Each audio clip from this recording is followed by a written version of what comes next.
Hello guys, my name is Jonna, I'm from Finland, and in this video I'm going to rank all the official James Bond movies from worst to best. And I'm gonna do that in English, even though I always make my videos in Finnish, because that's my native tongue. These movies are originally English.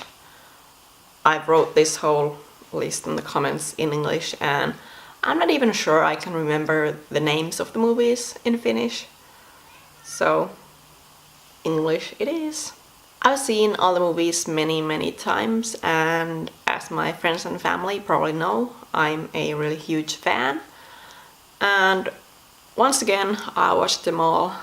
A Finnish TV channel Nelonen, just during the last 2 months probably, showed all the 24 films.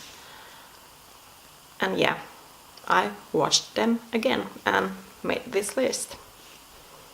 I have my computer here, so that's why I'm referencing to that.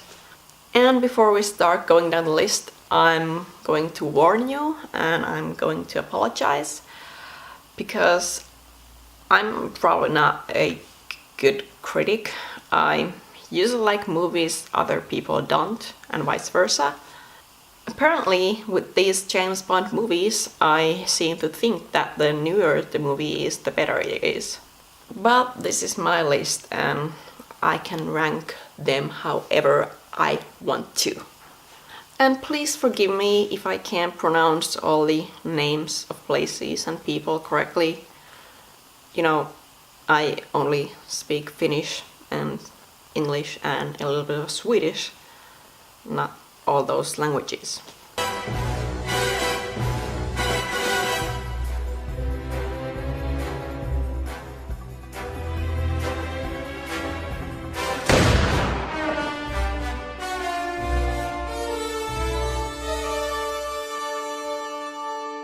Let's start with number 24 on my list, which is Thunderball from 1965.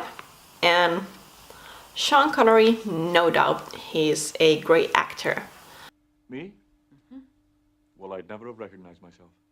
And the Bond girls, Fiona Volpe and Domino Derval, are pretty good, but most of the movie happens underwater, or the movie is set underwater, and all the action takes place underwater, and there's no dialogue whatsoever. It's so boring. I always tell people this is my least favorite.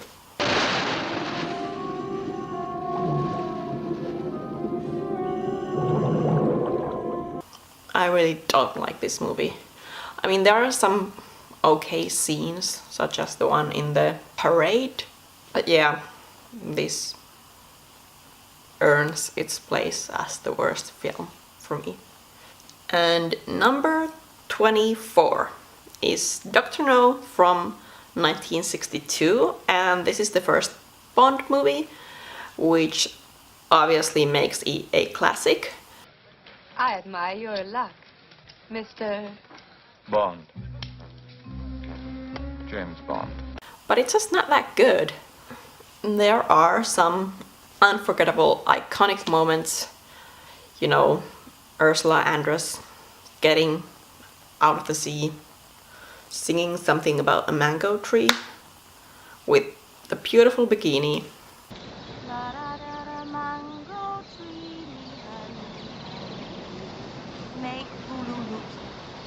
But you know, the movie's so old. It's kind of painful to watch those special effects. So-called special effects. Number 22. The Spy Who Loved Me from 1977.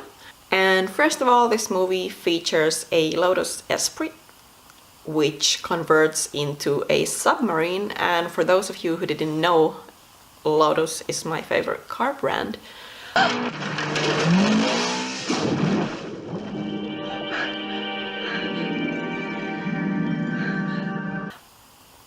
But that doesn't really help. I mean, the movie also introduces us to the legendary character Jaws, and the KGB agent Anya Amasova, who is almost like equivalent to James Bond. Give me the key. The key.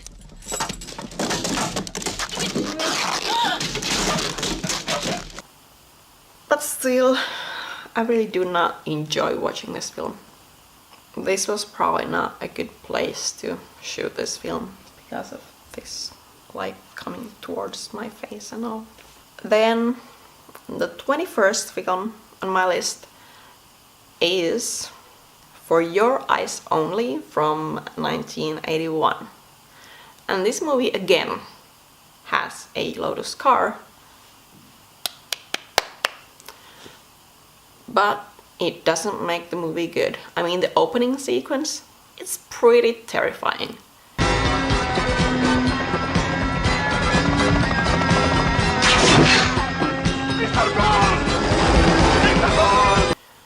And actually, like, the whole first half of the movie is very strange, kind of.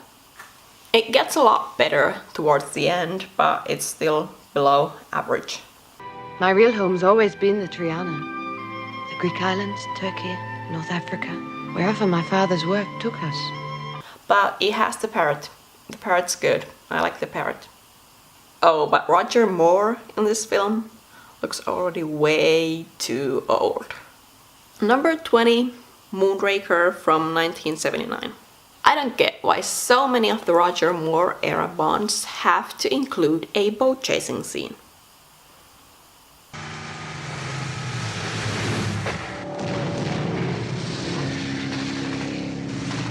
Anyway, Michael Lonsdale does a great job, an excellent job, portraying the villain Hugo Drax.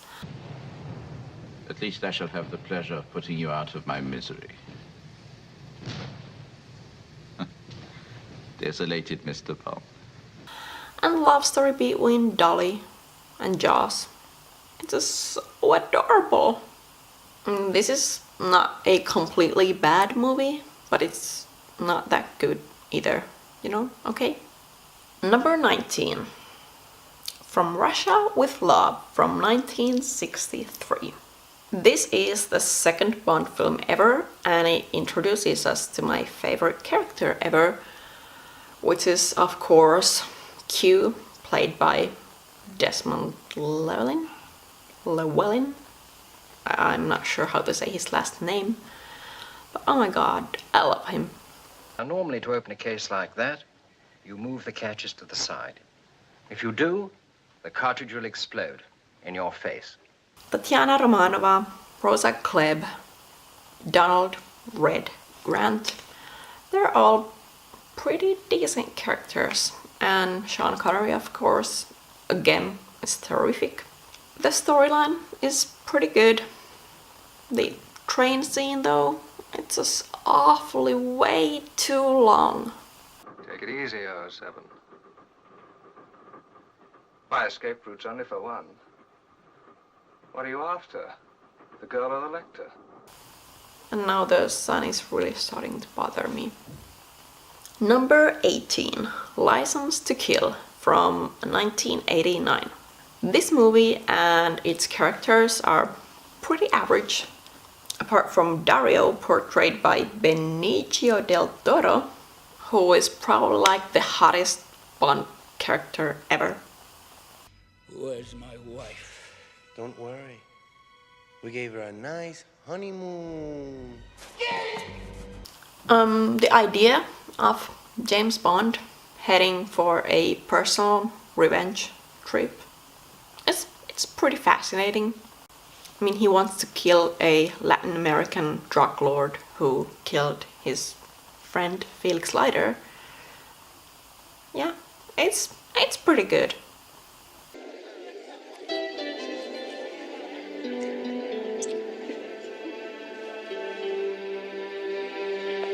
The plot is just not that glorious. And then moving on to number 17 on the list, and that is A View to a Kill from 1985. I simply adore Christopher Walken and Grace Jones as Max Zorin and Mayday. I propose to end the domination of Silicon Valley. But Tanya Roberts as Stacy Sutton, I mean, the only word I can use to describe her and her performance and the character is airhead.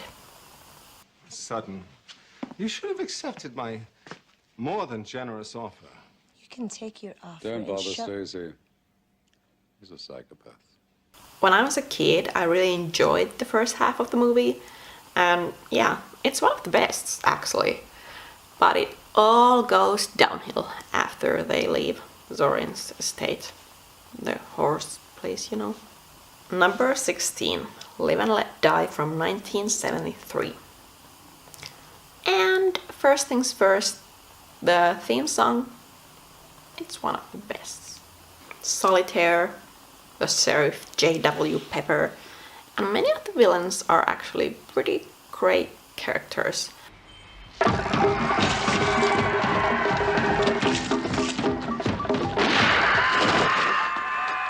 And the movie has some unforgettable scenes, such as Roger Moore hopping from one alligator to another.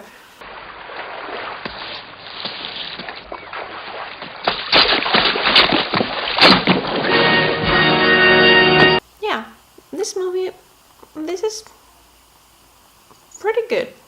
A decent movie, yeah. I like it. Okay, I was trying to come up with a better place to tape this video at, but I guess we'll just go with this.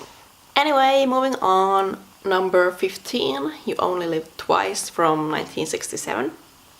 And you guys, you have to admit, the idea of Sean Connery, his James Bond as a Japanese ninja, that's pretty funny. Aki and Kizzy Suzuki, both very cute Bond girls. The best one though, Donald Pleasence as Blofeld.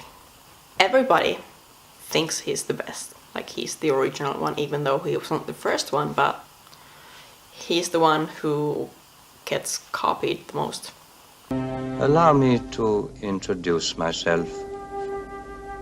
I am Ernst Stavro Blofeld. I like the idea of a hidden rocket launching base inside a volcano, and all in all, the movie is good. This volcano isn't active, is it? It never has been. Not in my lifetime. There's been some terrific heat here recently. And the 14th movie on my list is The Living Daylights from 1987. And I've always said that Timothy Dalton is my least favorite, but he's still great. Where's Whitaker now? At his place in Tangier. Well done. This movie, this film, it has a plotline that keeps the viewer entertained the whole time. The whole time. It's just so splendid how a random Afghan prisoner becomes so vital to Bond and the lovely cellist Kira Milady? Please?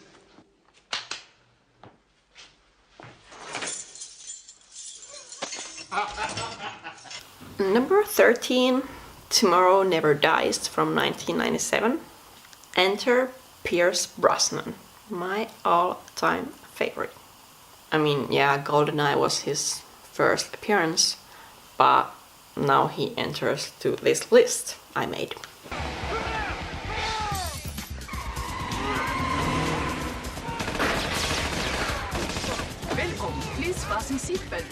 It's pretty intriguing that the villain is not your typical maniac trying to control the whole world. He's just a guy trying to control the media world. The storyline is fine. But do you guys remember Red Grant from Russia with Love? Did he somehow like transform into Richard Stamper? Don't shoot him yet. Hold your fire. Welcome to my world crisis, Mr. Bond. Number 12. Diamonds Are Forever from 1971. The White House in Las Vegas, a kidnapped Willard White and his bodyguards, Bambi and Thumper, they're all very good. They're brilliant.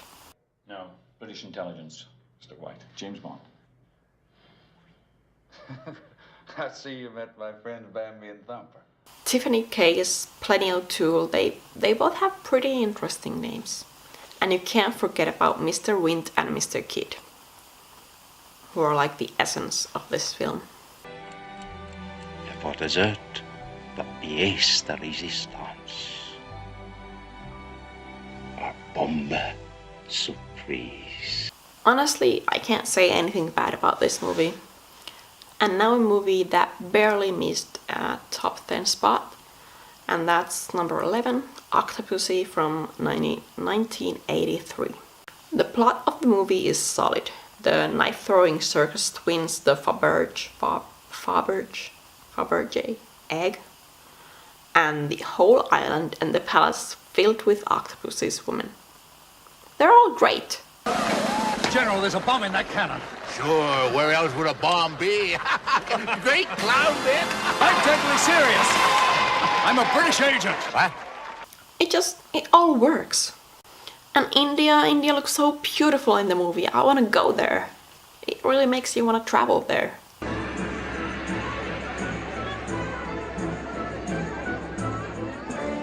The biggest minus of the movie is definitely Maud Adams. I really hate her. Number 10, Quantum of Solace from 2008. I really don't like the fast cutting, especially at the beginning of the film. But that's pretty much the only complaint I have. Can I offer an opinion? I really think you people should find a better place to meet. The movie is dark and it focuses more onto Bond as a person, but that's not necessarily a bad thing. Get in. You gonna try and shoot me? I said get in. And bringing an environmental crisis to the attention definitely gets a big thumbs up from me. Number 9, On Her Majesty's Secret Service from 1969. I don't get why people don't like George Lazenby that much. I mean, I'm satisfied with his work. The fact that 007 falls in love with someone so deeply, with Contessa Tracy de Vicencio? Yeah, Contessa Tracy de Vicencio, later Tracy Bond, of course. It just melts my heart. The tragic love story between the two.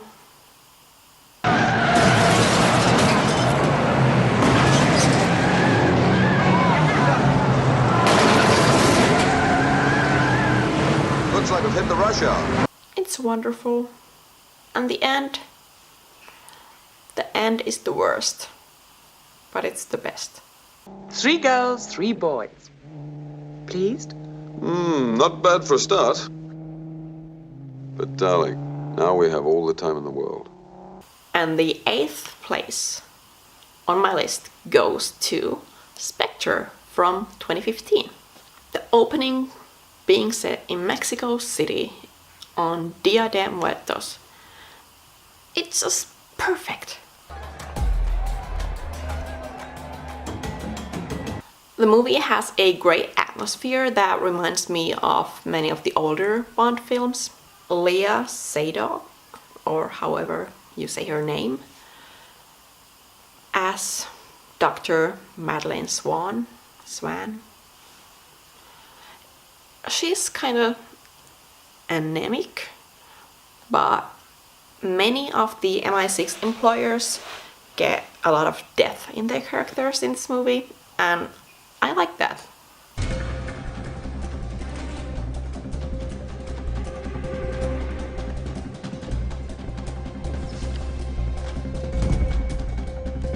This movie is incredible. Number 7 is GoldenEye from 1995. And as I've said, there's nothing better than the Pierce Brosnan era. This movie introduces us to the best Bond actor, the best M actor / actress. Because I think you're a sexist, misogynist dinosaur, a relic of the Cold War, whose boyish charms, though wasted on me, obviously appeal to that young woman I sent out to evaluate you. And definitely to the wildest Bond girl of all time. You know, Xenia Onatopp. I just really enjoyed the movie. Plus, as a kid, I was very attached to the pen-spinning Boris Grishenko.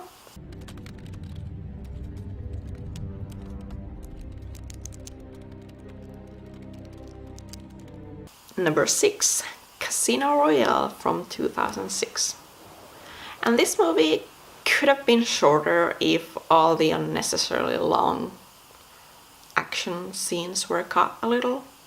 But the storyline of the movie is absolutely amazing.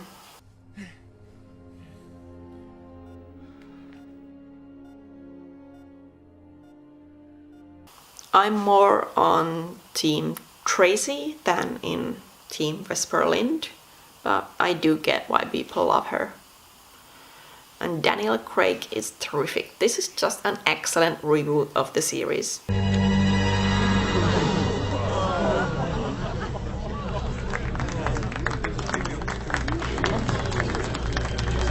Okay, as you can probably see, the lighting situation around me has changed. My camera ran out of battery and I had to charge it for a while. But now we're back. We're going on to number 5 on the list, which is The Man with the Golden Gun from 1974. Francisco Scaramanga, portrayed by the late Sir Christopher Lee, is my favorite Bond villain of the series, and Nick Nack is one of the best henchmen of the series. Are you ready, Monsieur Scaramanga? Ready? Are you ready, Monsieur Bond? Ready? Do you guys remember the corkscrew car jump over the river? Yeah, it's a classic, right? You're not thinking that. I sure am, boy. Ever heard of Evel Knievel?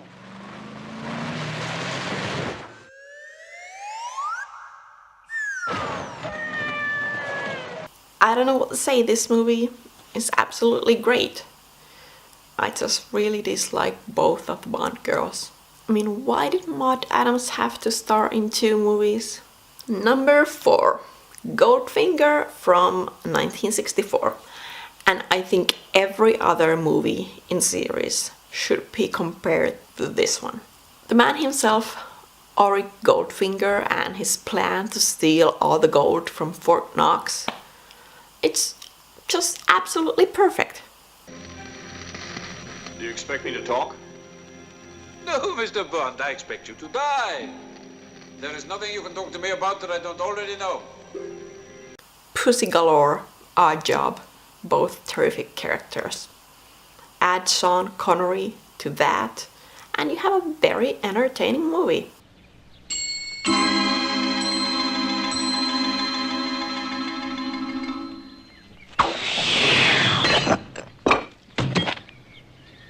The top 3, the bronze medalist, is The World Is Not Enough from 1999. I know people don't like Denise Richards as Dr. Christmas Jones, but I think she's good. Still, she's nothing compared to the exceptionally magnificent Electra King portrayed by Sophie Marceau. And when I'm through, the whole world will know my name, my grandfather's name, the glory of my people. Honestly, I just love her so much. I love her. I love the whole film. I have the line, "There's no point in living if you can't feel alive," tattooed on me, like here under my chest. Yeah, I'm in love with this film. I've always tried to teach you 2 things. First, never let them see you bleed. And the second? always have an escape plan. But now let's have a silent moment to Desmond Llewellyn. I still don't know.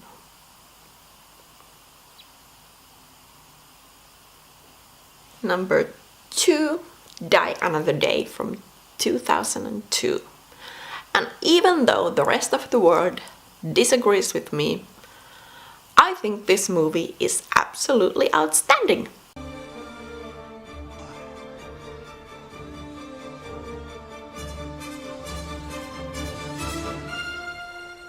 It includes locations such as North Korea, Cuba, Iceland. It has an invisible car. It has many great characters. And it has references to all the previous James Bond films. I mean, how can you not like it?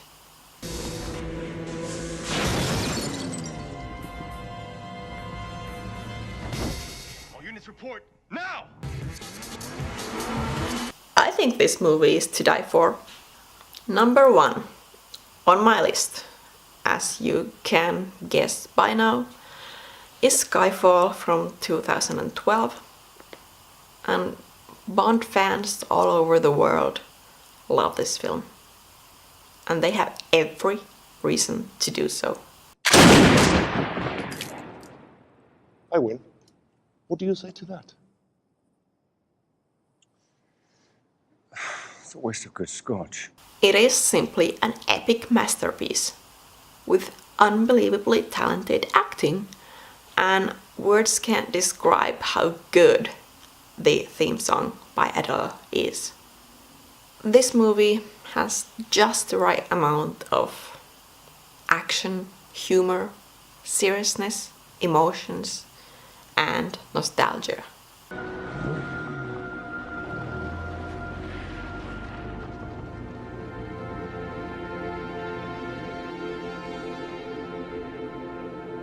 It is simply the best. Better than all the rest. Better than anyone I've ever met. Okay, thank you guys for watching this video. Please leave a comment. Remember to be kind to me. I mean, this is only my opinion. People are allowed to have different opinions, and you can tell me which movies you like, which you don't. If you agree with me at all.